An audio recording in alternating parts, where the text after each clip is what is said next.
अस्सलाम वालेकुम नाज़रीन, राब्ता प्रोग्राम के साथ आपका मेज़बान परवेज़ मीर हाजिर खिदमत है। आज हमारे साथ Gilgit Baltistan retired employees association के जनरल सेक्रेटरी गुलाम मुर्तज़ा साहब हमारे साथ मौजूद हैं। इनसे हम कुछ हालात पे, वाक़ात पे और इसके अलावा जो रिटायर्ड मुलाजमीन हैं उनके मसाइल पे कुछ गपशप करेंगे। लेकिन सबसे पहले हम उनसे आपको मिलवाते हैं। अस्सलाम वालेकुम। वालेकुम सलाम। गुलाम मुर्तज़ा साहब, आप हमें ये बताएं कि आपने कब जो है वो गवर्नमेंट सर्विस ज्वाइन किया और किस तरतीब से आपको सर्विस मिली, उसके लिए आपको कितनी मेहनत और जद्दोजहद करनी पड़ी? बिस्मिल्लाहिर्रहमानिर्रहीम। 1974 में भुट्टो दौर में हुंदा स्टेट अबॉलिश हो गई। हुंदा स्टेट अबॉलिश होने के साथ साथ एक एडिशनल डिस्ट्रिक्ट हमें हुंदा मिला, जिसमें मुझे एज ए LDC वहाँ तकर्रुर हो गई। 1-2 साल के बाद वो स्टेट जो है, वो डिस्ट्रिक्ट जो है अबॉलिश हो गई। अबॉलिश होने के बाद मुझे यहाँ, उस ज़माने में रेजिडेंसी कहते थे, आजकल सेक्रेटरीट कहते हैं, हमारी पोस्टिंग यहाँ गिलगित में हो गई। तो 2 साल गुजारने के बाद मेरे घरेलू मजबूरी की बुनियाद पे एल जिंदा RD में अपनी पोस्टिंग करवाने के बाद मैंने यहाँ 2 साल गुजर जाने के बाद फिर मैं अपनी पोस्टिंग घरेलू हालात की वजह से हुंदा वापस पोस्टिंग करवाया। 22 साल के बाद फिर मेरी प्रमोशन के साथ मुझे गिलगित मेरी पोस्टिंग हो गई। इसके बाद 2007 में खूबसूरत जन्नत जैसे बल्तिस्तान, जिसकी तारीफ भी करे बहुत ही कम है, लोगों के दिलों में एक मोहब्बत, इंकलाब बरपा मोहब्बत वहाँ के दिलों में है। मुझे प्यार से, मोहब्बत से मुझे वहाँ बिठाया गया। 1-2 साल गुजारने के बाद फिर मेरी पोस्टिंग गिलगित में हो गई। गिलगित में होने के बाद 2010 में एज ए सुपरिटेंडेंट मेरी रिटायरमेंट हो गई। सर्विस के दौरान में मुझे ये पता चला कि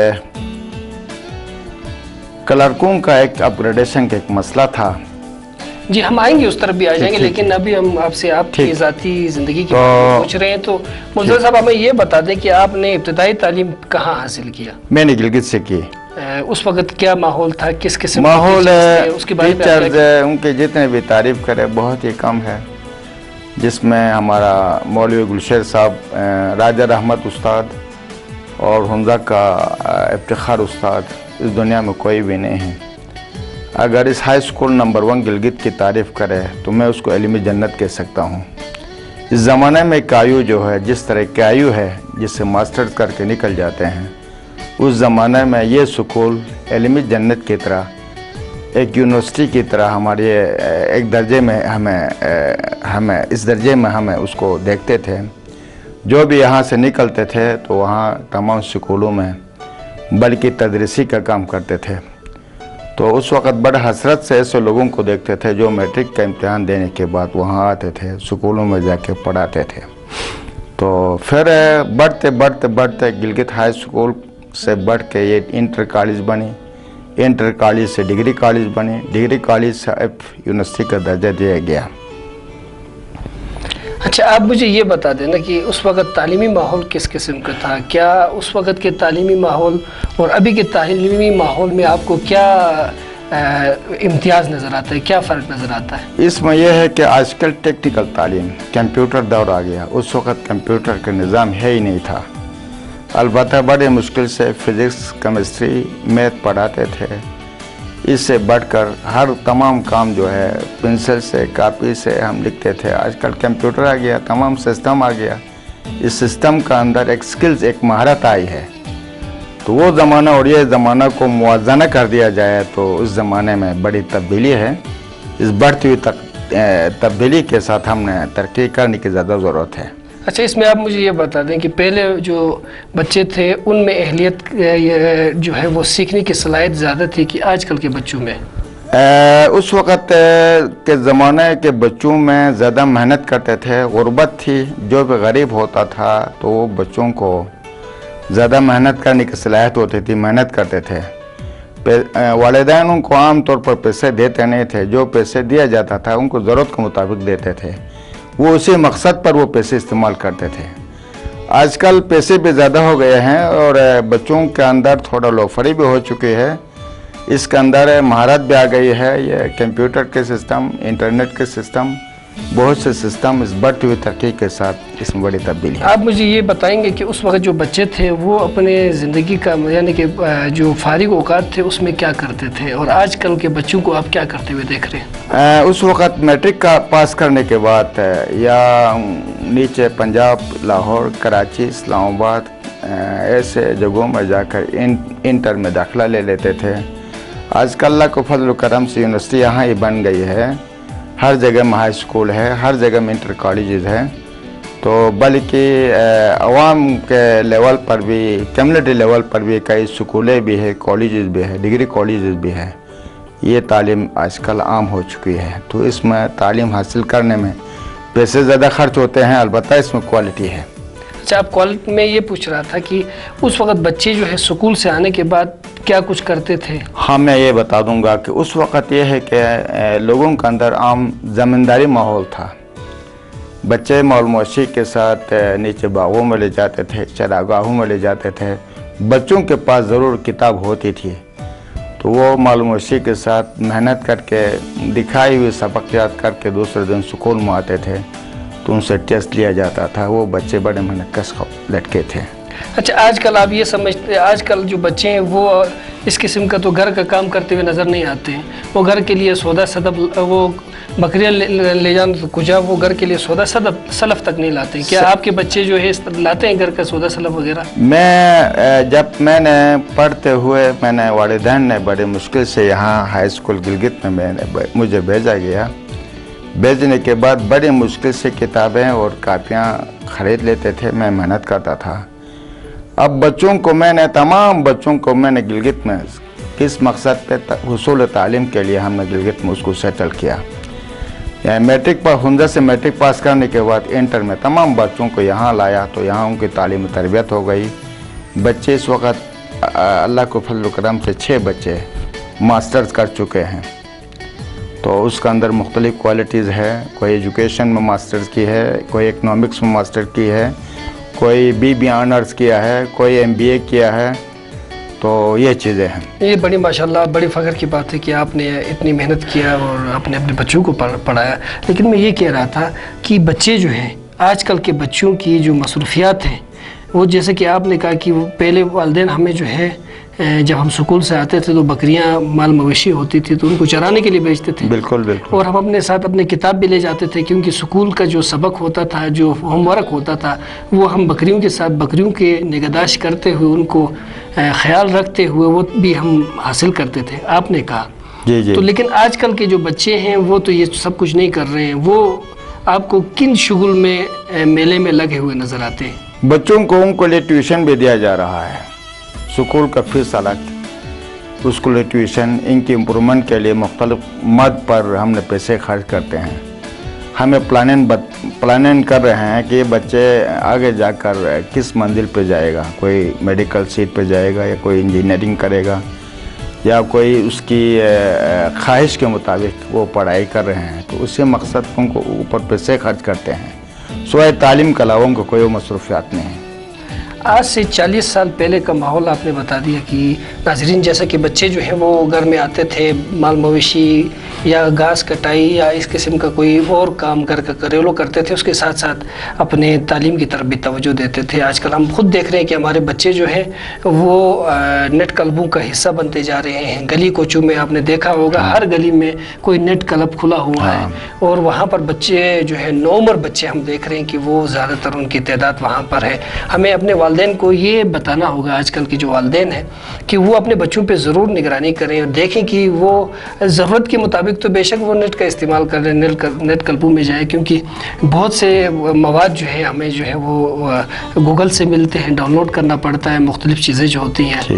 तो उसके लिए तो इस्तेमाल कर लें, लेकिन ये जो गली कोचों में जो है, हर गली में आपने देखा भी होगा, ये पैलेस होटल के साथ समझ गया, अचानक ही जो है नेट क्लब खुल गया। इस तरतीब से जो गली कोचों में खुल रहा है, तो इस पर निगरानी भी अपने बच्चों के ऊपर कर लें, ताकि आप उनसे काम नहीं लेते हैं तो कम से कम उनका जो फालतू वक़्त है वो अपना उसका ज़ाया तो नहीं कर लें, क्योंकि बच्चे का दिमाग जो है वो कोरे कागज़ की तरह होता है, उस पर आप जो लिखेंगे वो आपको मुनक्किस अपनाएगा। तो इसी किस्म का मैं आपसे पूछ रहा था कि बच्चों की तालीम और तरबियत पे, जैसे कि आपने कामयाबी के साथ अपने बच्चों की तालीम और तरबियत किया, समझ गया जी, और उनको आगे बढ़ाया, तो आपके तजुर्बे से जो हमारे आजकल के जो वालिदैन हैं जिनके बच्चे छोटे हैं, उनको आप क्या नसीहत करना चाहेंगे कि वो किस किस्म की बच्चों की तालीम और तरबियत पे नज़र रखें? आपसे गुलाम मुर्तज़ा साहब जो है वो बात कर रहे हैं। नाज़रीन, हमारे साथ हैं Gilgit Baltistan employees retired employees association के जनरल सेक्रेटरी। इनका बहुत बड़ा किरदार है यहाँ पर गिलगित बल्तिस्तान के एम्प्लॉइज़ के राइट्स को और उनके लिए मराहत और सहूलियात हासिल करने के लिए ये कोशिश कर रहे हैं, लेकिन हम उस तरफ भी ज़रूर आएंगे। लेकिन उससे पहले आप लोगों के उसके लिए, क्योंकि गुलाम मुर्तज़ा साहब जो है आज पहली मरतबा हमारे स्टेडियम में आए हैं, इनके पास बहुत ज़्यादा मालूमात भी हैं, हर मामले में ये वसी तजुर्बा रखते हैं, तो इनके तजुर्बे से फ़ायदा उठाने के लिए हम आपके लिए इनके ख्यालात नज़र करना चाहते हैं। तो आप हमें बता दें कि बच्चों की तालीम और तरबियत पे किस तरह नज़र रखी जाए, मौजूदा हालात का वो किस तरह मुकाबला कर सकते हैं? आपने खूबसूरत बात की कि बच्चों को तालीम और तरबियत के लिए सबसे पहले उसको अखलाकी तरबियत दिया जाए। जो बच्चों को अखलाकी तरबियत दी जाती है वो मनफी सोच की तरफ नहीं जाते हैं। इस बढ़ती हुई तरक्की के अंदर जिसमें गुमराही भी है और जिसमें तरक्की भी है, जो इंटरनेट के ज़रिए से गलत मकसद पे उसको इंटरनेट इस्तेमाल किया जाता है, तो वो ज़ाहिर है वो बच्चे ख़राब होंगे।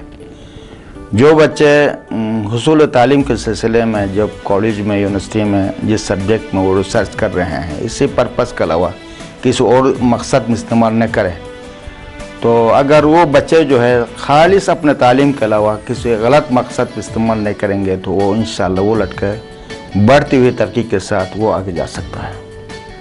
वालिदैन से क्या कहेंगे, किस तरह बच्चों पे निगरानी करें? क्योंकि आजकल तो आप देख रहे हैं कि हर बच्चे के पास मोटर बाइक है, साइकिल है, वो चल रहे, उन पर निगरानी किस तरह की जा सकती है? बच्चों को सबसे पहले बच्चे जो है अपना दीनी मदारिस में, दीनी स्कूलों में, दीनी मदारिस में उनको अखलाक सिखाया जाता है। हमारा रूहानी बाप हज़रत मोहम्मद सल्लल्लाहु अलैहि वसल्लम, ये हमारी रूहानी बाप है, इनकी तालीम तरबियत के ज़रिए से हमने अखलाक की सबक मुझे मिली है, हमें मिली है, जिसकी वजह हम मुसलमान कहते हैं, इस्लाम कहते हैं। इस्लाम के मानी सलामती। जब बच्चे जो है दीनी मदरसों में उसको भेजा जाता है, जिससे मनफी आदत से उनको बचाते हैं, तो उस पर वो इम्प्लीमेंट करना चाहे। इसी के मुताबिक वालिदैन पर भी फ़र्ज बनता है कि बच्चे कहीं मोटरसाइकिल पे नहीं जाते हैं, कहीं गलत वो सोसाइटी में तो नहीं हैं, कहीं इंटरनेट घर में है तो किसी गलत तो इस्तेमाल नहीं कर रहा है। इस पर कड़ी निगरानी की ज़रूरत है। अगर उसको निगरानी नहीं करेंगे तो जाहिर है इस बढ़ती हुई तरक्की के साथ एक बहुत बड़ा आसमानी तूफ़ान का अंदर, एक अखलाकी तूफ़ान का अंदर वो डूब जाएंगे, वो कभी भी उसको तरक्की नहीं मिलेगा। क्या ऐसा बच्चा जो है वो आगे चल कर एक जिम्मेदार शहरी बन सकता है? जिम्मेदार शहरी बनने के लिए उसके बेहतर माहौल की ज़रूरत है, इल्मी माहौल, अच्छे सोसाइटी। जब अच्छे सोसाइटी या माहौल उसको मिल जाती है तो जाहिर है इस इलाके के लिए उनकी खिदमत का बहुत बड़ा किरदार का बड़ा हिस्सा बन सकता है। तो अगर वो कोई बंदा जो है यहाँ पे एक लीडर बनता है, जब उसके किरदार के अंदर, उसके रवैये के अंदर, इसकी जहन की बेहतर सोच के अंदर वो नहीं काम करता है, तो वह हमारा इलाके में तरक्की नहीं हो सकती है। सबसे बड़ी चीज़ यह है कि तंग नज़री, सबको मसावी तौर पर मसावी नज़र से देखना चाहिए। हमें है भुंजा नगर, हमें गिलगित बल्तिस्तान के अंदर 5 ज़बानें बोली जाती है। ये हमारा कौमी असासा है, हमारे सकाफ़त का हिस्सा है। हम अपने सकाफ़त के तहफ़्फ़ुज़ नहीं करेंगे तो कौन करेंगे? इस बढ़ती हुई इस तरक्की के साथ अंग्रेज़ी दरमियान में घुस चुकी है। हमारी बल्ती ज़बान असल ज़बान नहीं रह जाता है, वो अंग्रेज़ी अंदर घुस गई है। इस पर अंग्रेज़ी ज़बान के हवाले से अपने ज़बान की तहफ़्फ़ुज़ करो, रिसर्च करो, कौन से हमारे पुराने अल्फाज है जो हमसे गुम चुकी है। अब इस वक्त इस ज़बान का भी कुछ तलाश की ज़रूरत है, उसकी हिफाजत की भी ज़रूरत है। शनाज ज़बान का भी इसी तरह है। हुंजा ज़बान के अंदर भी यही हिस्सा है, बुसत की ज़बान कहा जाता है। खुआर का भी यही हाल है और वक़ी ज़बान का भी यही हाल है। तो अपने ज़बान, अपने कल्चर, हमारे कल्चर ब्रदरहुड है। हम आपके साथ मिल मोहब्बत के साथ नहीं मिलेंगे तो हमें तरक्की नहीं मिलेगी। एक दूसरे को नफ़रत के नज़र से देखेंगे तो वो इलाक़े में तरक्की नहीं हो सकती है। गिलगित हमारी माँ है, इस माँ के दामन में हम पढ़ते हैं, इसकी माँ के दामन में हमें नौकरी भी मिलती है, इस माँ के दामन में हमें रिटायर होने के बाद बच्चों की तालीम तरबियत यहाँ से मिलती है। तो इस गिलगित बल्तिस्तान की खिदमत सफाई के हवाले से, अच्छे माहौल पैदा करने के हवाले से, खूबसूरत बेहतर माहौल की आगाही देने के हवाले से लोगों के साथ वाक़फ़ियत ज़्यादा करने की ज़रूरत है। वो अवेयरनेस लोगों को दे दे ताकि इस गिलगित की तरक्की हो। नाज़रीन, हमारे साथ Gilgit Baltistan retired employees association के जनरल सेक्रेटरी गुलाम मुर्तज़ा साहब हमारे साथ मौजूद हैं। हम इनसे मालूमात ले रहे हैं, मुख्तलिफ़ पहलुओं से बातचीत कर रहे हैं, माशरे के मुख्तलिफ़ जो हसास मामले हैं उन पे भी इनसे डिस्कस कर रहे हैं। बच्चों की तालीम और तरबियत माहौल पे अब हम आते हैं कि गुलाम मुर्तज़ा साहब, आप गिलगित शहर में ही आप हैं, यानी कि गिलगित शहर का आप हिस्सा है। सुबह जब आप घर से निकलते हैं तो आपको माहौल में आलूदगी, आवाज़ की आलूदगी, शोर वगैरह, ठीक है, गंदगी वगैरह जो है, और इसके अलावा ट्रैफिक की आलूदगी, जो बढ़ती हुई ट्रैफिक के चलना दुश्वार हो चुका है, ये सब चीज़ें आपको नज़र आती हैं। तो हम चाहेंगे कि आप अपने अल्फाज में इन माहौल को, इस चीज़ों को बयान करें। इस सिलसिले में गाड़ी के माहौल जो है, बेशक इसकी से भी काफ़ी माहौल बनता है। इसकी दुआएं जाकर जून कहा जाता है। तो इससे हमारी अल्लाह ने दी हुई नेमतें जो है, हमारी सूरज है, अल्लाह के निज़ाम में बहुत बड़ा फ़र्क होता है। तो ये भी साइंस के हवाले से हुकूमत के साथ हम ताउन करके इस माहौल की आलूदगी को दूर कर दिया जाए। दूसरा, हमारा अपने इर्द गिर्द प्लास्टिक के थैले फेंकते हैं, गंदगी करते हैं। कूल के अंदर ये बाथरूम के पानी बाहर निकलता है। तो कदीम ज़माने में कूल के पानी हमें पीने का इस्तेमाल किया जाता था। आजकल ये है कि बिल्कुल आलूदगी होती जा रही है। हमारे जहन के अंदर सफाई का एक सोच नहीं है। हम मिल के, तो हमारा ताल्लुक़ हुंजा से है, हम सब मिल के इस सफाई अगर क्यों नहीं किया जाए, ताकि इस इलाके में माहौल की आलूदगी से हम बच सकें, ताकि कूल की सफाई हो, गलियों की सफाई हो। कमेटी बनाना चाहिए, कमेटी के ज़रिए से म्यूनसिपल कमेटी को हवाला कर दिया जाए। तो म्यूनसिपल कमेटी के ज़रिए से जो सरकार की नज़्म नस्क के मुताबिक उसको इस आलूदगी से जिस तरह बचा सकता है, वो उनकी ज़िम्मेदारी है। लेकिन हमारे ऊपर भी फ़र्ज बनता है कि ये सफाई करने की ज़्यादा एहसास करने की ज़रूरत है।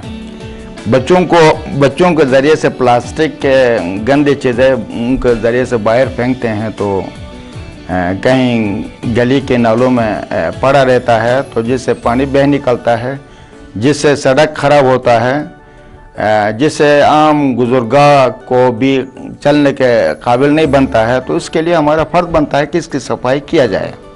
जी गुलाम मुर्तज़ा साहब, आपने बहुत अच्छी बातें की कि हमें अपने चीज़ों को जो हमारे जो नाकारा कर लेते हैं हम, गंदगी होती है घर के, जो झाड़ू लगाने के बाद जो कचरा होता है उसको किसी ख़ास शापर में पैक करके या किसी ख़ास चीज़ में डालकर हम जो है बल्दिया के ट्रैक्टर का इंतज़ार कर लें और उसमें हम डाल दें, तो कचरा जो है वो निकासी की नालियों में सीवरेज सिस्टम जो कुछ है यहाँ पे, बिल्कुल जनाब, तो उसको नुकसान नहीं पहुँचाएगा। तो आप क्या समझते हैं कि एक शहरी की हैसियत से आप खुद क्या ये काम कर रहे हैं कि गंदगी नहीं, अपने तौर पे अपने घर की गंदगी को ठिकाने लगाने के लिए, कचरे को ठिकाने लगाने के लिए क्या करते हैं आप? मेरे बच्चे सुबह सवेरे साफ़ सुथरा रखने के बाद प्लास्टिक के थैले के अंदर डाल के बाहर उसको ज़ाया करते हैं। इसमें ये करते हैं कि प्लास्टिक के अंदर दियासिलाई जला के या पेट्रोल छिटका के वो गंदगी को जला देते हैं, ताकि बाहर वाला रद्दी की टोकरी तक वो पहुंच नहीं सकती है। तो मैं ये कहूँगा कि मुर्तज़ा साहब, मैं आपसे ये पूछना चाहूँगा कि आप जो है जब ये तो माहौल की आलूदगी वो मज़ीद संगीन ख़तरात जो है, ओजोन जो है वो इस वक्त जो है 10% जो है मुकम्मल तौर पर तबाह हो चुका है। ओजोन वो एक हिफाजती गिलाफ है जिसने दुनिया को घेरे हुए है, जो मुज़र असरात जो है वो दुनिया के अंदर नहीं उसको लपेट चुका है, लेकिन उसको भी नुकसान पहुँच चुका है। बहुत बड़ा सुराख ओजोन में हो चुका है, जहाँ से मुज़र जो असरात हैं वो ज़मीन में आ रहे हैं, जिसकी वजह से आप देखते हैं नई नई बीमारियां जो है वो सामने आ रही हैं। तो आप जब प्लास्टिक को आग लगाते हैं तो उससे ऐसा मुज़र सेहत धुआं उससे खारिज होता है जो इंसानी निज़ाम तनफ़ुस को भी नुकसान पहुँचा रहा है, और इसके अलावा ओजोन के लिए भी ख़तरे का बायस है। तो आप तो बाकी लोगों को जो है वो नसीहत तो कर रहे हैं, लेकिन ख़ुद मियाँ फसीहत है, आप उस पर तो अमल ही नहीं कर रहे। तो क्या आप क्या कहते हैं कि आप नाज़रीन के सामने अपनी इस गलती को तस्लीम करेंगे कि आप जो है ये जो कचरे को आग लगा रहे हैं, ये जो प्लास्टिक को आग लगा रहे हैं, ये आप क्या कर रहे हैं? ये इसके लिए हम ये करना चाहें कि यहाँ अपना प्लास्टिक के थैले के अंदर 3 दिन तक हम उसको रखेंगे। बल्दिया वाले कहीं ऐसे जगह सेलेक्ट करें, हम उनके इंतज़ार में बैठेंगे। बल्दिया वाले है अपना, मैं ये कह रहा हूँ कि आप जो आज तक जो कर रहे हैं, यानी कि आपने की है, इसके लिए आप कौम से, आवाम से माफ़ी मांग रहे हैं? नहीं मांग? बिल्कुल मांगता हूँ, बिल्कुल कि गलती हो रही है, गलती जो हो चुकी है। तो ये पे आपके इल्म में नहीं था कि इसको जलाने से ओजोन को खतरा है? तकरीबन इस तरह मैं करता रहा हूँ, तो मैं झूठ क्यों बोलूँ? सही। आपने नाजरीन गुलाम मुर्तज़ा साहब ने जो है तमाम आवाम से माफ़ी मांगी है, आइंदा जो है ये कभी भी कचरे को आग नहीं लगाएंगे। इसी तरह आप लोगों से भी गुजारिश है, अगर आप लोग भी कचरे को या प्लास्टिक को आग लगा रहे हैं तो इससे बहुत ज़्यादा वबाई अमराज फैलने का ख़तरा है, इससे ओजोन को भी ख़तरा है। आप ये जो कचरा है, ये प्लास्टिक है, इसको आग ना लगाएं, इसको जो है जलाएं नहीं, बल्कि इसको महफूज रखें। बल्दिये की ट्रैक्टर हफ्ते में 2 दफ़ा जो है हर मोहल्ले में, नगरल में, मजीनी मोहल्ले में, कशरोड में, अम्फरी में, तमाम जुटियाल में, तमाम इलाकों का दौरा करती है जहाँ से कचरा वो कलेक्ट कर लेते हैं। अगर आप एक जगह में उनको महफूज कर लें और जब ट्रैक्टर आ जाए तो उसमें आप लाद लें, तो इससे ना सिर्फ जो है वो माहौलियाती आलूदगी का मसला क्लियर होगा, बल्कि बल्दिया गिलगित को भी जो है सहूलत हासिल होगी और उनको कम टाइम में ज़्यादा से ज़्यादा कचरा ठिकाने लगाने का मौका मिलेगा। जी, हम फिर आते हैं गुलाम मुर्तज़ा साहब की तरफ। हम इससे पूछने चाहेंगे कि नौजवानी में जो है हर बंदा जो है कोई ना कोई स्पोर्ट्स खेलता है, कोई गेम खेलता है, कोई ना कोई मशगला ज़रूर होता है। तो मुर्तज़ा साहब से हम पूछेंगे कि आपका क्या मशगला था? मैंने सच बात है कि खेला मैं नहीं हूँ। हमारा खेल ज़मींदारी थी, खेतों में। हमारा इलाका जो है पहाड़ी इलाका है, तो एक रस्से में बोझ उठा के कंधे के ऊपर, ये एक हमारा एक मसला था। ये ज़मींदारी अब भी कर रहे हैं। उस वक़्त मेरी उम्र 65 साल है। जब अपने गांव जाते हैं तो ये शगल हमारा है। तो गिलगित के अंदर हमारे, मैं रिटायर्ड एम्प्लॉइज़ के हवाले से हर दफ्तर पैदल जाता हूँ, कभी मैंने गाड़ी इस्तेमाल नहीं किया है। तो इस हवाले से ये भी एक वर्जिश है। तो बहरहाल मैंने खेला, तो अच्छा, मैंने ये खेल लाज़मी है। नाजरीन, जैसे कि आजकल हम ज़मींदारी से गिलगित शहर वाले तो मुकम्मल तौर पे दूर हो चुके हैं, लेकिन पहले इस तरह था। से 15 साल पहले हर खेत में मकई होती थी, गंदम होता था, ज़मींदारी के मौके कुछ न कुछ होते थे। आजकल ये सारे कुछ भूल चुके हैं सब। लेकिन ये कि हम सब्जियात जो है वो उगा सकते हैं, जिसके लिए हाजी नायब खान साहब जो है वो बहुत कोशिश कर रहे हैं। उनका कहना ये है कि हम घरों की छतों के ऊपर भी जो है मुख्तलिफ मिल्क पैक की जो खाली पैकेट जिसका दूध हम इस्तेमाल करते हैं, उसमें मिट्टी डालकर उसमें हम अंगूर उगा सकते हैं, उसमें हम सब्जियात उगा सकते हैं, हम उसमें फ्रूट के कुछ दरख्त लगाकर उसको छतों के ऊपर भी जो है वो इस चीज़ को टमाटर लगा के, खीरे लगा कर जो है अपने घर के सलाद और सब्जियात में इजाफा कर सकते हैं। आप क्या कहेंगे कि हाजी नायब खान साहब इस किस्म की मुहिम चला रहे हैं? क्या ऐसा मुमकिन है कि घरों की छतों के ऊपर काम किया जा सकता है? बहुत अच्छा मशवरा है। वो प्रोफेशनल आदमी है इसी शोबे के अंदर। अंदाजे से ये पता चलता है कि वो इस एग्रीकल्चर से उसका यानी पेशा है। इस पेशे को मज़ीद डेवलप करने के लिए ये कर रहा है, तो जाहिर है हमारे तरक्की की बात है। एक आरएसपी ने भी एक प्लास्टिक टनल कहते हैं, तो तकरीबन प्लास्टिक टनल के ज़रिए से नीचे नवंबर के महीने में उसकी काश्त करते थे, तो मार्च के महीने में वो ठीक ठाक फसल जिसमें खेरे भी होते थे, टमाटर भी होते हैं, उसको इस स्किल्स को अपनाने की बात है। तो यहाँ अल्लाह के फजल करम से हुकूमत पाकिस्तान की करम नवाजिश से हमारे पास एग्रीकल्चर डिपार्टमेंट है, जिसमें डिजीज़ के हवाले से हम आगाही दे दें, उसके डेवलपमेंट के हवाले से हम आगाही दे दें, तो हम इंशाल्लाह उस पर इम्प्लीमेंट करके अपने गुर्बत के साथ हम मुकाबला कर सकते हैं। हम मेहनत नहीं करेंगे तो कोई हमें सब्ज़ी नहीं मिलेगी, हम मेहनत नहीं करेंगे तो हमारी आमदन जो बढ़ी हुई आमदन, निकली हुई आमदन से हम मार्केटिंग करके अपने गुर्बत के साथ मुकाबले नहीं कर सकते हैं। जैसे कि हमारे पास कठोर है, जैसे कि हमारे पास अंगूर है, जैसे कि हमारा एग्रीकल्चर के हवाले से आलू है, तो जिसमें कोई बीमारी लगती है तो वो एग्रीकल्चर डिपार्टमेंट से हमें गुजारिश है कि वो आके बीमारियों के बारे में भी हमें कुछ सबक दे दे, हम उस पर अमल करेंगे। जिससे गुर्बत की कोई बात है ही नहीं है। हम नीचे से गंदम हम ला रहे हैं तो हम नीचे से गंदम लाने की कोई ज़रूरत ही नहीं, हम खुद खाएंगे, खुद उगाएंगे। खुद खाना और खुद उगाना हमारा अपना फार्मूला बनाएंगे तो हमें इंशाल्लाह हमारे ऊपर कोई गुर्बत नहीं आ सकती है। जी नाज़रीन, मुर्तज़ा साहब जैसे कि कह रहे हैं कि इनका भी कहना यही है कि हम ज़मीनें ख़त्म हो चुकी हैं, प्लाजे बन चुके हैं, आरसीसी बड़े बड़े मकानात बन चुके हैं, लेकिन इनकी छतों को इस्तेमाल में लाकर जो है अपने घर की ज़रूरी सब्ज़ियात और सलाद वगैरह का जो इंतज़ाम जो है वो अब भी किया जा सकता है, जिसके लिए मेहनत दरकार है। जैसे कि मुर्तज़ा साहब कह रहे हैं कि जब तक हम मेहनत नहीं करेंगे तो हम अपने घर की ज़रूरियात पूरी नहीं कर सकते। तो हमें चाहिए कि हम अपने घर की छतों को इस पर्पज़ के लिए यूज़ कर सकते हैं। और बाज़ घरों में हमने मजीनी माले में भी देखा है कि छतों के ऊपर जो है अंगूर के बेल के जो है वो शटरिंग करके लगाया गया है, जहाँ से मनु अंगूर आता है। एक तो अंगूर का उनको फ़ायदा हो रहा है, दूसरा गर्मियों में जो है वो छाँव की वजह से घर के अंदर जो है वो AC या पंखे चलाने की भी ज़रूरत नहीं होती है। हमारे साथ मौजूद हैं इस वक्त गुलाम मुर्तज़ा साहब, रिटायर्ड एम्प्लॉइज़ एसोसिएशन के जो है वो जनरल सेक्रेटरी हैं। अपने फील्ड में ये बहुत ही माहिर है और इसके अलावा इनके रिटायरमेंट हो चुकी है, 5 साल हुए इनको रिटायर होकर, 65 साल की उम्र में इनके पास काफ़ी तजुर्बात है। ये मुख्तलिफ सवालात करने का मकसद ये है कि हम इनके ज़रिए इनके तजुर्बात को उगलवा दें ताकि हमें इससे फ़ायदा पहुँचे, नाज़रीन को इससे फ़ायदा पहुँचे। हमारा मकसद ये है कि हम अपने हनी सारा TV के ज़रिए लोगों को मालूमात और आगाही अदा की तरफ लाएँ और लोगों को तैयार करें, ज़हनी तौर पे शऊर बेदार करें कि हम इलाके को, अपने महल्ले को, अपने वतन को, ममलिकत खुदादाद पाकिस्तान को जो है वो मजबूत से मजबूत तर बनाने में अपना इनफरादी किरदार अदा कर सकें। हमारे साथ है गुलाम मुर्तज़ा साहब। हम इनसे पूछना चाहेंगे कि जहाँ तक ये माहौलियाती आलूदगी था और ज़राअत भी यहाँ पर आ गया, अब हम आते हैं बिज़नेस की तरफ। ठीक, मुर्तज़ा साहब ने कुछ बिज़नेस भी किए रिटायरमेंट के बाद, वो तजुर्बा भी इनके पास है।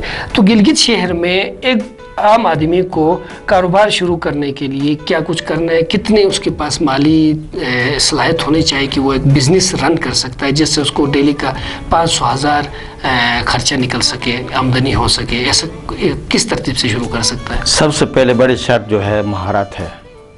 फ़र्ज़ करें कि हमें कुछ कपड़े ख़रीद के, हमारे खुसूसन माएँ हैं, बहनें हैं, तो उनको सिलाई कढ़ाई सिखा दें, अच्छा मुख्तलिफ कुशन सिखा दें, बेडशीट बनवा दें।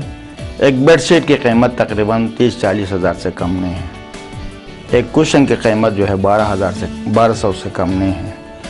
अच्छा, इसके अलावा पर्सेस बना दें, जो बाहर से डाउन कंट्री से लोग आते हैं तो उसको ख़रीदते हैं, इसलिए कि हमारा कल्चर का हिस्सा है। ये देसी टोपियाँ हैं मर्दों की, ये टोपियाँ हैं हमारे माँ बहनों की, वो हर ख़रीदते हैं। एक तो हमारे कल्चर की वो इम्प्रूवमेंट हो गई, उसको डेवलप किया। दूसरी बात, कारोबार के हवाले से भी हमारा गुर्बत के साथ हम मुकाबले भी कर सकते हैं। इस किस्म की दुकानें बनाएं।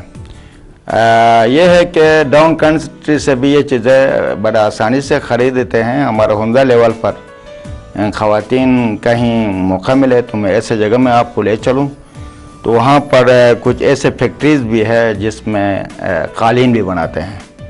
मेरी एक बेटी है जो कालीन बनाती है, वो बैरून ममालिक में कम से कम 10 लाख में उसको बेचते हैं। ऐसी चीज़ें, ऐसे प्रोडक्ट्स हमारे इलाके में बनती है, तो हम तो जाहिर है यहाँ कारोबार के हवाले से हम बहुत डेवलप है। उसको डेवलप करने के लिए स्किल्स सीखने की ज़रूरत है। मार्केटिंग, प्रोडक्ट, सबसे पहले प्रोडक्ट बनाया, प्रोडक्ट बनाने के बाद मार्केट में वो ऑटोमेटिकली बिक सकती है। तो जाहिर है आपके धंधे में पैसे हैं। जी बिल्कुल, स्किल यहाँ पर जो है हुनर जो है वो हमारा ख़ास तौर पे हमारा ट्रेडिशनल, जैसे कि टोपियाँ, बफ़साजी, शाल साजी, बिल्कुल और कालीन साजी का जो फील्ड है वो बहुत ज़्यादा वसी है। अगर इसमें अगर फ़न महारत हासिल किया जाए तो काफ़ी सारी आमदनी, जैसे कि इन्होंने मिसाल भी दी है कि एक कालीन जो है अगर इंपोर्ट किया जाए तो उस पर जो है 10 लाख रुपए तक की आमदनी हो सकती है, उस पर ज़्यादा से ज़्यादा हो सकता है। लेकिन बिज़नेस रन, जैसे कि आपने एक छोटी सी दुकान लगाई जिससे आमदनी 1000-1500 बंदे की हो सकती है, तो उसके लिए बंदे के पास कितनी माली वसाइल होने चाहिए? जस्ट एक कम से कम 30,000 रुपये का एक मशीन ले लें, जिससे सिलाई भी हो सकती है, कढ़ाई भी हो सकती है। अच्छा, वो स्कूलों की वर्दियाँ आप ले लें, तो लेने के बाद आपकी इस फैक्ट्री से स्कूलों की वर्दियाँ जो है ठेके में ले ले और सिलाई करते जाए, तो जाहिर वो आसान से वो बन सकता है। तो ये है कि कर्ज़े पे किसी दुकान के साथ वो ऑटोमेटिकली उस स्कूल के ज़रिए से आपकी अच्छा खासा आमदन आपको मिल सकती है। दूसरा, एग्रीकल्चर के हवाले से, एग्रीकल्चर अल्लाह ताला की दी हुई एक बहुत बड़ी नेमत है। हम इस चीज़ को ख़राब किए जा रहे हैं। गिलगित के अंदर मकानात बनाए लेकिन ज़राअत के लिए थोड़ी सी ज़मीन नहीं रखी।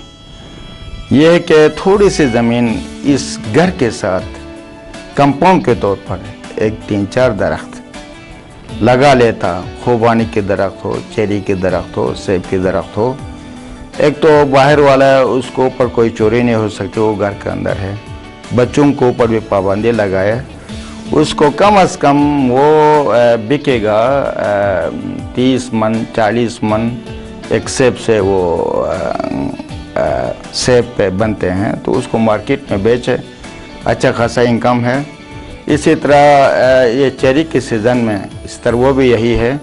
लेकिन खालिस मकान बनाया है यहाँ पे, खालिस मकान क्या होगा, गिलगित के अंदर सिर्फ किराए पे जाएगा, कभी वो मकान खाली में रहने का भी मुमकिन है। तो सिर्फ मकान में रहना ही काफ़ी नहीं है, बल्कि ज़िंदा रहने के लिए खुराक की भी ज़रूरत है, ज़िंदा रहने के लिए फ्रूट की भी ज़रूरत है।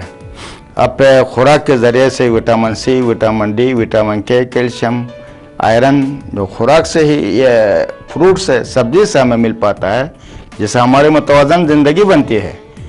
तो मुतवाज़न ज़िंदगी बनाने के लिए हमारे लिए अच्छा खासा सब्ज़ी की ज़रूरत है, अच्छा खासा फ्रूट की ज़रूरत है। ये हम पैदा नहीं करेंगे, उसको बना के मार्केट में नहीं बेचेंगे तो हमारी ज़रिए माश नहीं बन सकता है, हमारा कारोबार नहीं हो सकते है। एग्रीकल्चर भी है, वोकेशनल दस्तकारी भी है हमारा कारोबार के किसी आसान तरीके से।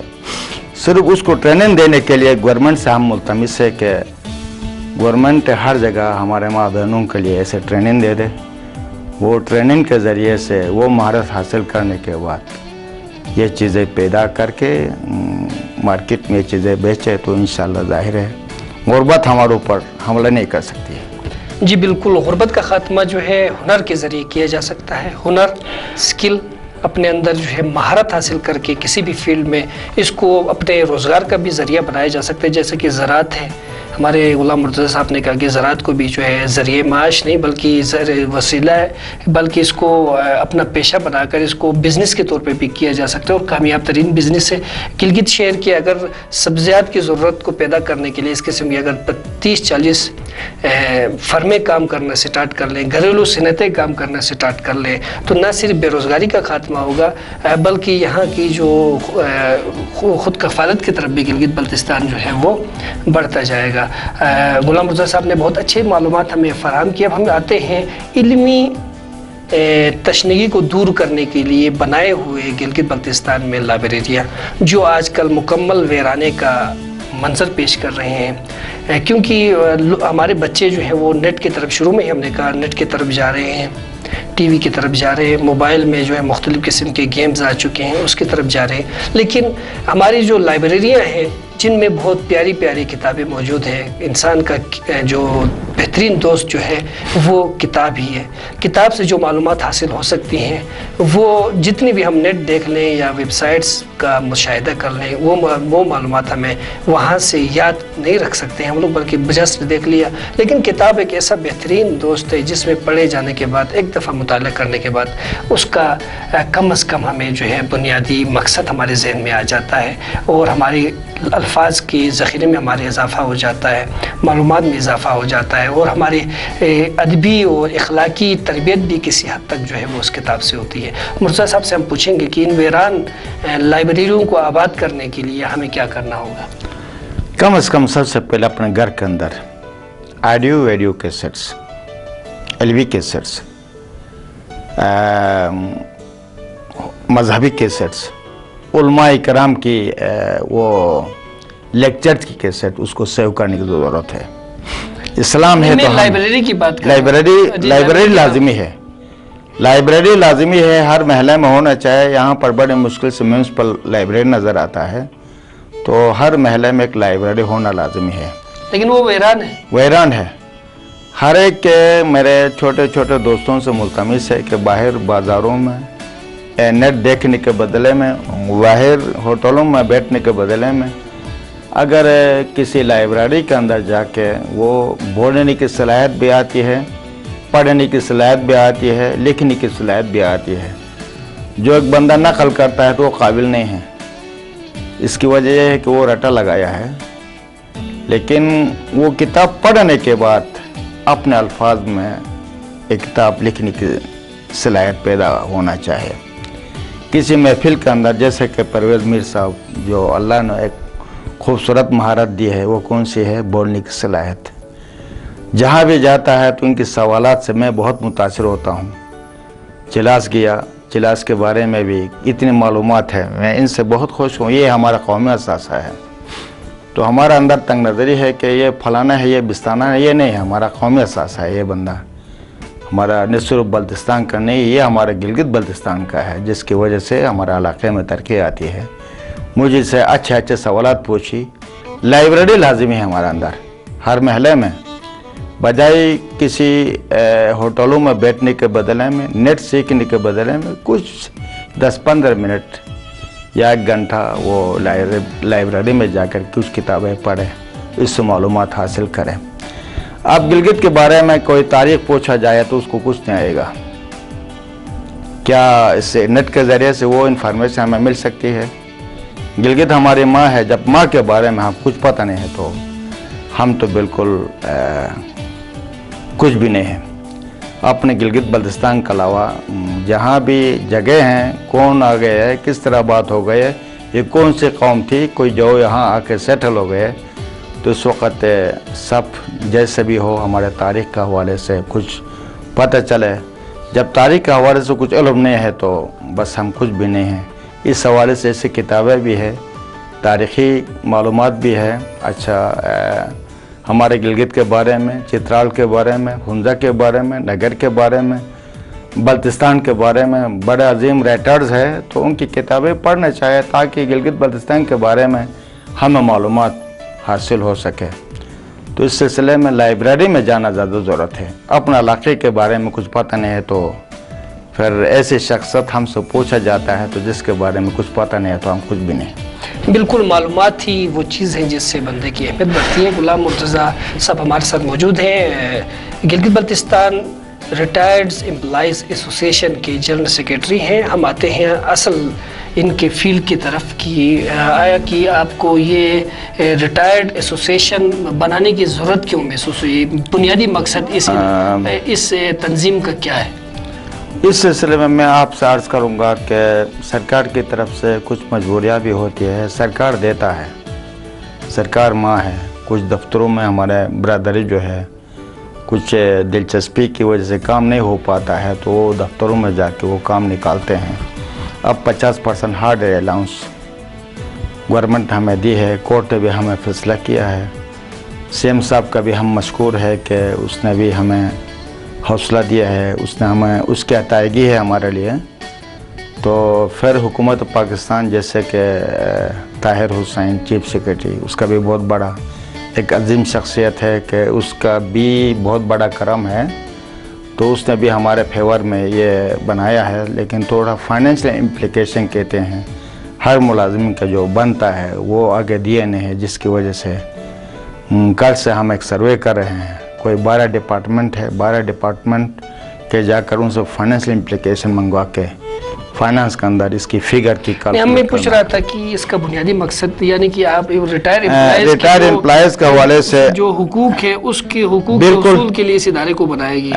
उसके लिए है कि कुछ किसी की पेंशन बहुत कम है, किसी की ज़्यादा है, उसके बराबर लाने के लिए लाजमी है थोड़ा उसको भी बराबर हो सके। जैसे कि 2005 में पे रिवाइज हो चुका था, इससे पहले पे रिवाइज नहीं था, इससे पहले जो रिटायर हो चुके हैं तो उसके बराबर उसकी पेंशन नहीं है।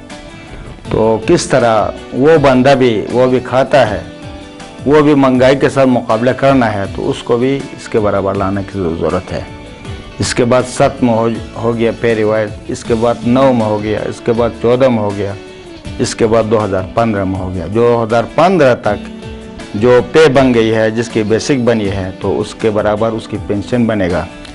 तो हम भी ये कोशिश कर रहे हैं कि जिसके अंदर कोई डिफरेंसेस न हो, किसी की पेंशन कम किसी के ज़्यादा नहीं होना चाहिए। वो भी बेचारा खाता है, वो भी खाता है, तो उसकी पेंशन ज़्यादा उसका कम क्यों होना चाहिए। थोड़ा इस डिफरेंसेस को बराबरी में लाने के लिए हमें एसोसिएशन बनाई है, तो हमारे लिए कोई मसला नहीं है। चीफ सेक्रेटरी भी, फाइनेंस सेक्रेटरी भी बड़ा अच्छा आया है, उसने हमें हौसला दिया है। तो हम अच्छा, सदर कौन है आपके इदारे के? सदर के नाम आप बताना चाहिए। इसमें यह है कि तमाम डिपार्टमेंट शामिल है गिलगित बल्तिस्तान के अंदर। तो कारी फजल मोहम्मद आज़ाद है, AIG निज़ामुद्दीन साहब हैं, मैं हूँ।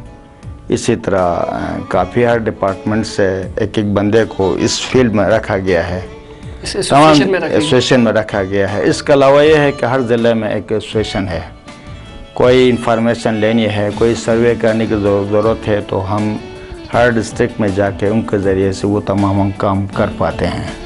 जो डिफरेंसेस का हवाले से भी मैं आपका बहुत मशकूर हूँ। तो आपने मीडिया के ज़रिए से, अखबार के ज़रिए से आपने हमारे लिए मदद की है, तो अब भी आपकी मदद हमें ज़रूरत महसूस करते हैं और किए जा रहे हैं, और आपका शुक्रगुजारी भी है। तो मीडिया वालों का भी शुक्रिया है कि जो भी हमारा मसला है, इस मसला हल करने में आपकी मदद की ज़रूरत है और मदद किए हैं। अच्छा, ये एसोसिएशन आपने बनाने के बाद कोई कामयाबियाँ आपको हासिल हुई मुख्तलिफ? वो बिल्कुल हो गई। 50% हार्ड अलाउंस पहला हमारी कामयाबी है। तो इसके बाद बहुत सी चीज़ें हैं, हाउस रेंट है, मेडिकल अलाउंस है, 50% हार्ड अलाउंस हमारे लिए एरियर है। बाकी सरकारी मुलाजमीन के लिए 50% हार्ड अलाउंस की एक अलग कॉलम बनेगा। तो जब ये बनेगा तो फिर इसके बाद 1 जुलाई 2005 से लेकर 2009 तक कोर्ट का फैसला भी है, और ये तमाम केस जो है फाइनेंस डिपार्टमेंट के अंदर अंडर प्रोसेस है। तो ये फाइनेंशियल एप्लीकेशन कैलकुलेट होने के बाद जो फिगर बनेगी, तो वो फाइल जो है आगे जाकर चीफ सेक्रेटरी CM तक पहुंचा के इस मकसद की तकमील हो जाएगा। आप क्या समझते हैं कि आपके जो छोटे छोटे मसले हैं, जो हमारे लिए तो छोटे लगते हैं लेकिन आपके लिए वो बड़े मसले हैं, तो इनके हल होने के बाद आपके अंदर खुशहाली और आपके इदारे के ऊपर जो रिटायर्ड मुलाजमीन का एतमाद बहाल हो जाएगा? बिल्कुल हो जाएगा, अब भी बहाल है। हम काम कर रहे हैं, नेकी है, ईमानदारी है, और ईमानदारी के बगैर कोई काम नहीं बन सकता है, मेहनत के बगैर कोई काम नहीं बन सकता है। हम पैदल भी जाते हैं, चंदा में पैसे भी न हो, कोई परवाह नहीं है, हर दफ्तर में, लेकिन हुकूमत के साथ वफादारी ज़रूरत है। हमें ये एहतियात करनी चाहिए कि हुकूमत के ख़िलाफ़ कोई भी बात नहीं करनी चाहिए। हुकूमत हमारी माँ है। हमने कौन सा बड़ा कमाल किया है कि अपने मुलाजमत के दौरान में उसने हमें पेंशन दी है, मुलाजमत पे तनख्वाह दी है, अब हुकूमत के पैसे हम खा रहे हैं, उनकी बहुत बड़ा एहसान है। रिक्वेस्ट के तौर पर हम ये काम चला रहे हैं, तो इंशाअल्लाह अल्लाह ताला हमें मदद दे देगा और हुकूमत पाकिस्तान हमें मदद फरमाएगी।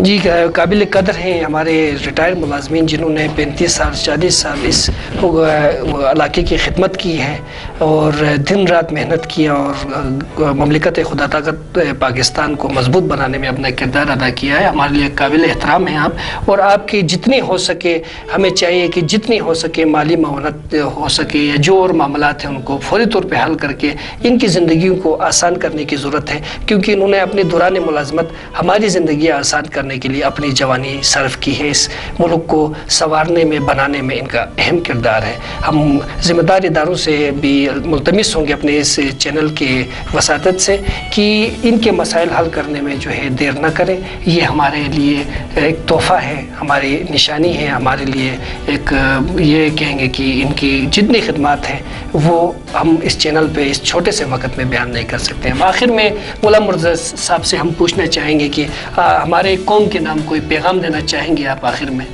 कौम जिंदाबाद, गिलगित बल्तिस्तान जिंदाबाद, हमारे प्यारे पाकिस्तान जिंदाबाद।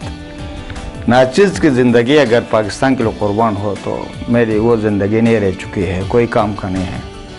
अलबत्ता हुकूमत पाकिस्तान के लिए थोड़ी सी ऑलरेडी खिदमत, इसकी तरक्की के हवाले से, अमन के हवाले से, उसकी बका के हवाले से हम दुआ करते हैं कि अल्लाह ताला पाकिस्तान दिन दुगनी रात चुगनी तरक्की करे, ये फले फूले और उसकी तरक्की हो। इस झंडे के नीचे तमाम अक़वाम हम एक है, हम एक है। बिल्कुल, हम एक हैं और हम एक ही रहेंगे। हम अपने मुल्क की माजी हाल मुस्तक़बिल हम एक ही रहेंगे इंशाअल्लाह। हमारा मकसद भी एक है, मंजिल भी एक है। गुलाम मुर्तज़ा साहब, आपका बहुत बहुत शुक्रिया, आप हमारे छोटी सी दावत पे आप यहाँ तशरीफ़ लाए। हम उम्मीद करेंगे कि आइंदा भी हम आपको तकलीफ़ दें तो आप ज़रूर हमारे प्रोग्राम में आएँगे। नाज़रीन, याद रखें कि हमने आगे चल कर अपने आने वाले नस्लों के लिए इस वतन को, इस इलाके को, अपने महल्ले को, अपनी गलियों को महफूज रखना है, साफ़ रखना है। तो हमें चाहिए कि हमारे इर्द गिर्द जो हम खुद गंदगी फैला रहे हैं, कम से कम उस गंदगी को ठिकाने लगाने के लिए हम खुद कुछ कर सकें। इसी पैगाम के साथ अपने मेज़बान परवेज़ मीर को इजाज़त दीजिएगा। अल्लाह निगहबान।